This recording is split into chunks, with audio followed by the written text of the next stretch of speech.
দর্শক, রাজধানীর মিরপুরে নিজ নির্বাচনী আসনে এই মুহূর্তে কথা বলছেন জামায়াতের আমির ডাক্তার শফিকুর রহমান। আমরা সরাসরি সেখানে চলে যাচ্ছি। ক্ষমতার নয়, সমতার চেয়ার। জনগণের উপরে আমাদের আস্থা আছে এবং আমরা আশা করি জনগণ সঠিক সিদ্ধান্তই ব্যালটের মাধ্যমে জানাবেন, ব্যক্ত করবেন।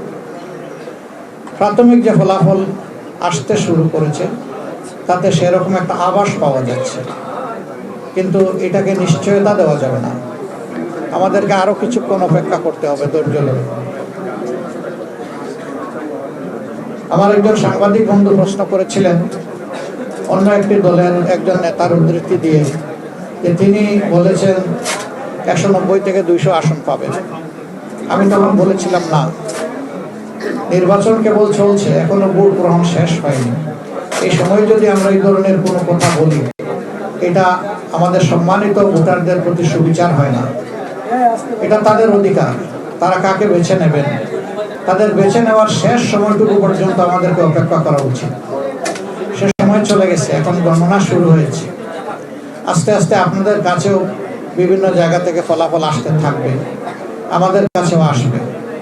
আমি শুধু এতটুকু কথা বলবো, যদি জাতির কোনো গুরুবার মহান আল্লাহ তাআলার ইচ্ছায় আমাদের উপরে আসে, আপনাদেরকে আমার বড় প্রয়োজন, আপনাদেরকে আমার পাশে পেতেই হবে। আপনারা যদি আমাকে সাহায্য করেন, আমাদেরকে সাহায্য করেন, তাহলে ইনশাআল্লাহ আমরা এ দেশ জাতির জন্য ভালো কিছু আশা করি করতে পারব। এই সাহায্যটা দুই ধরনের। আমাদের উপরে দায়িত্ব আসলে ইতিবাচক কাজগুলোকে যেমন তুলে ধরবেন, আমাদের ভুল হলেও আমাকে ছাড়বেন না, আমাদেরকে ছাড় দেবেন না। আপনারা যৌক্তিক সমালোচনা করবেন, ধরে দিবেন। আপনারা ধরে দিলেই বড় সাহায্যটা করা হবে। অতীতে আমরা দেখেছি, যে কারণেই হোক, মিডিয়া অনেক সময় যারা শাসন ক্ষমতায় থাকেন তাদের মন্দ কোনো দিক, নেতিবাচক কোনো দিক তারা সমালোচনা আকারে সহজে তুলে আনেন না, অথবা আনতে পারেন না। যেটাই হোক, আমরা এটা চাইবো না। আমরা চাইবো আমাদের মিডিয়া জগৎ যেন এখানে পূর্ণ স্বাধীনতা ভোগ করে। তবে সেই স্বাধীনতাটা হতে হবে আমার স্বাধীনতা, দেশের স্বাধীনতা রক্ষার জন্য। দেশের সার্বভৌমত্ব এবং স্বাধীনতার কোনো ক্ষতি হয় এমন কোনো স্বাধীনতা ব্যক্তি পর্যায়ে হোক, সমষ্টি পর্যায়ে হোক, কারোর জন্যই কাম্য না।